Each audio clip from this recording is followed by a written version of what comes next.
బ్యాచిలర్స్కి, working ఉమెన్స్కి, అలాగే house వైఫ్స్కి చాలా useful అయ్యే త్వరగా అండ్ ఈజీగా ఉండే ఈ బీరకాయ ఇగురు ట్రై చేయండి. టేస్టీగా ఉంటుంది, ఎమ్మిగా ఉంటుంది. సో ఎక్కడ స్కిప్ చేయొద్దు, ఎండ్ వరకు చూడండి. చూసి ట్రై చేసి ఎలా వచ్చిందో కామెంట్ చేయండి. ఇంకా మన ఛానల్ ఎవరైతే సబ్స్క్రైబ్ చేయలేదో త్వరగా సబ్స్క్రైబ్ చేయండి. ఫస్ట్ దీనికోసం అయితే ఒక 3 ఆనియన్స్ కావాలన్నమాట. పొడుగ్గా కట్ చేసుకోవాలి.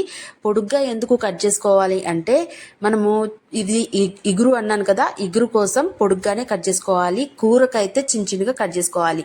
ఇగురుకి పొడుగ్గా ఉంటేనే టేస్ట్ అనేది బాగుంటుంది. తర్వాత స్టవ్ ఆన్ చేసేసుకొని మీడియం ఫ్లేమ్లో పెట్టేసుకొని బాండి పెట్టేసుకోవాలి. తర్వాత దీంట్లో 2 టేబుల్ స్పూన్ వరకు ఆయిల్ వేసుకొని ఇందాక మనం కట్ చేసి పెట్టుకున్నాం చూడండి పొడుగ్గా ఉల్లిపాయలు, అవి వేసేసుకొని మంచిగా గోల్డెన్ బ్రౌన్ కలర్ వచ్చేంత వరకు ఫ్రై చేయాలి. ఇవి మంచి కలర్ రావాలంటే మనం కొద్దిగంతా ఉప్పు వేసుకున్నామంటే మంచి కలర్ వస్తుంది. ఉల్లిపాయ స్వీట్నెస్ కూడా తగ్గుతుంది. టిప్ నచ్చితే త్వరగా లైక్ చేయండి, కామెంట్ చేయండి, సబ్స్క్రైబ్ చేయండి. ఉప్పు వేయండి ఎప్పుడైనా సరే. ఉల్లిపాయలు వేయించేటప్పుడు అది ఏ కూరలో అయినా సరే మీరు ఫస్ట్ ఉల్లిపాయలే కదా వేయించేది, అప్పుడు ఉప్పు వేశారంటే మనకి ఉల్లిపాయలు స్వీట్నెస్ అనేది తగ్గుతుంది, టేస్ట్ కూడా బాగుంటుంది. తర్వాత నెక్స్ట్ మీకు ఒక ట్రిక్ కూడా ఉంది. టేస్ట్ అనేది పెంచడానికి మనం ఏం చేస్తే టేస్ట్ అనేది పెంచుతుందో నేను చెప్తాను. సో ఎక్కడ స్కిప్ చేయబాకండి. ఆ ట్రిక్ ఫాలో చేశారంటే బీరకాయ యొక్క స్వీట్నెస్ అనేది తగ్గుతుంది. ఓకేనా? సో ఎక్కడ స్కిప్ చేయకుండా చూడండి, మీకు ఒక ట్రిక్ చెప్తాను. ఇప్పుడు పసుపు వేసుకొని మంచిగా ఫ్రై చేసేసుకోవాలి. ఉప్పు వేసుకొని గోల్డెన్ బ్రౌన్ వచ్చేంత వరకు ఫ్రై చేసాం కదా, తర్వాత పసుపు వేసుకోవాలి. పసుపు వేసినాకనే మన ట్రిక్ రాబోతుంది. బీరకాయ స్వీట్నెస్ అనేది తగ్గుతుంది. కారం అండ్ కారం వేగినాక ఇంకొకటి కూడా ఉంది. ఈ 2 వేశారంటే మీ బీరకాయ కర్రీ చాలా బాగుంటుంది. స్వీట్నెస్ అనేది అస్సలు రాదు. బీరకాయ ఇగురు కానీ అది కూరలాగా కానీ చేశారంటే ముందుగా కారం వేశారంటే టేస్ట్ అనేది చాలా బాగుంటుంది. కారం వేసేసి మంచిగా పచ్చివాసన పోయేంత వరకు ఫ్రై చేసేసుకోవాలి. దీంట్లోనే 1/2 teaspoon ginger garlic paste, ఈ 2 వేయండి. బీరకాయ ఇగురు సూపర్ టేస్టీగా ఉంటుంది. అలాగే బీరకాయ నుంచి వచ్చే స్వీట్నెస్ అనేది కూడా తగ్గుతుంది. ఎందుకు మనం ముందుగానే అసలు బీరకాయ వేగినాక కదా అందరూ ఉప్పు కారాలు వేసేది, మీరు ముందుగానే వేస్తున్నారు, టేస్ట్ బాగుండిద్దా అని అనుకుంటున్నారు కదా. నిజంగా ఈ విధంగా ట్రై చేయండి, చాలా బాగుంటుంది. ముందుగా మనము ఉప్పు, కారము, అలాగే జింజర్ గార్లిక్ పేస్ట్ వేసామంటే చాలా బాగుంటుంది. బీరకాయ ఇగురు స్వీట్నెస్ అనేది తగ్గుతుంది. నెక్స్ట్ ఎంత క్వాంటిటీ బీరకాయ తీసుకోవాలి అంటే ఇవి కేజీ బీరకాయలు చిన్నగా కట్ చేసి పెట్టేసుకొని ఇవి వేసేసుకొని మనం ఆల్రెడీ ఉప్పు వేసాం, కొద్దిగంతా ఉల్లిపాయ వేగడానికి ఉప్పు వేసాం కదా, అవి ఆ ఉప్పు వేయడం వల్ల ఈ బీరకాయ నుంచి వాటర్ వస్తుంది, మగ్గిపోతుంది. మీరు వాటర్ కూడా కొద్దిగా కూడా యాడ్ చేయొద్దు. యాడ్ చేశారంటే ఇగురులాగా ఉండదు, కొద్దిగంతా వాటరీగా వస్తుంది. సో వాటర్ అస్సలు యాడ్ చేయొద్దు. ఈ ఉప్పు వేయడం వల్ల వాటర్ అనేది బీరకాయలో నుంచి వచ్చింది, మంచిగా ఉడికిపోయిద్ది అనమాట. ఇదంతా మీరు సిమ్లోనే ఉంచి కుక్ చేయండి, హై ఫ్లేమ్లో అస్సలు పెట్టద్దు. సిమ్లోనే ఉంచి చేస్తేనే కర్రీ టేస్ట్ అనేది బాగుంటుంది.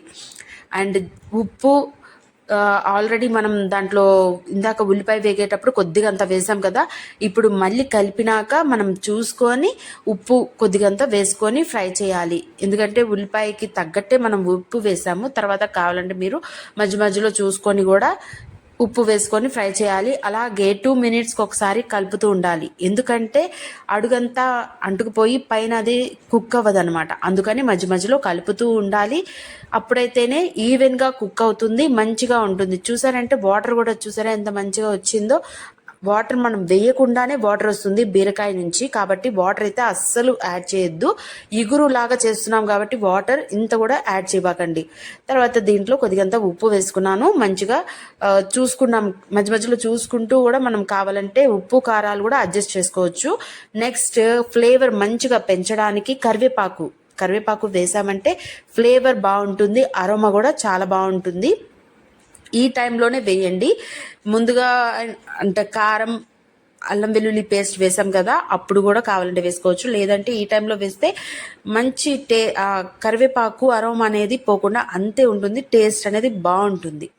చూసారంటే కొద్దిగంత ఆయిల్ పైకి వచ్చింది, కొద్దిగంత వాటరీగా ఉంది కదా. సో ఈ వాటర్ కూడా మగ్గిపోయి పూర్తిగా మనకి దగ్గరగా అవ్వాలన్నమాట. చెప్పాను కదా ఇగురు అని, బీరకాయ ఇగురు. ఇది దగ్గరగా అవ్వితే టేస్ట్ అనేది చాలా బాగుంటుంది. మనం ఈ పూర్తిగా వాటర్ కూడా ఇంకేంత వరకు సిమ్లోనే ఉంచి కుక్ చేసుకోవాలి. సిమ్లోనే పెట్టుకొని మనం వేరే పని ఏదైనా చేసుకోవచ్చు. ఇదేమి మాడిపోదు కూడాను. హ్యాపీగా మనం మన పని చేసుకోవచ్చు. త్వరగా అయిపోతుంది. బ్యాచులర్స్కి అలాగే వర్కింగ్ ఉమెన్స్కి హౌస్ వైఫ్స్కి చాలా యూస్ఫుల్ అయ్యే ఈ రెసిపీని అస్సలు మిస్ అవ్వద్దు. ఎండ్ వరకు చూసి ట్రై చేసి ఎలా వచ్చిందో కామెంట్ చేయండి. అలాగే మీ ఫ్రెండ్స్కి ఫ్యామిలీ మెంబర్స్ కూడా షేర్ చేయండి. వాళ్ళు కూడా ఇలాంటి టేస్టీ అండ్ యమ్మీగా ఉండే బీరకాయ ఇగురుని ట్రై చేస్తారు. ఇది రోటీల్లోకి, వైట్ రైస్లోకి, దేంట్లోకైనా కూడా చాలా బాగుంటుంది. సూపర్ యమ్మీగా ఉంటుంది. ఇంకొకటి ఏంటంటే ఇంకొక టిప్ కూడా ఉంది. మీరు టమాటో అస్సలు యూజ్ చేయొద్దు. టమాటో యూజ్ చేశారంటే స్వీట్నెస్ వస్తుంది, ఇగురులాగా ఉండదు. టేస్ట్ అనేది కొద్దిగా వేరేగా అయిపోతుంది.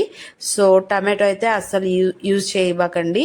బీరకాయ కర్రీ చేసేటప్పుడు మీరు ఈ విధంగా ఉల్లిపాయ అండ్ బీరకాయతోటే మనం కర్రీ చేసుకున్నామంటే చాలా బాగుంటుంది. టమాటో వేయొద్దు.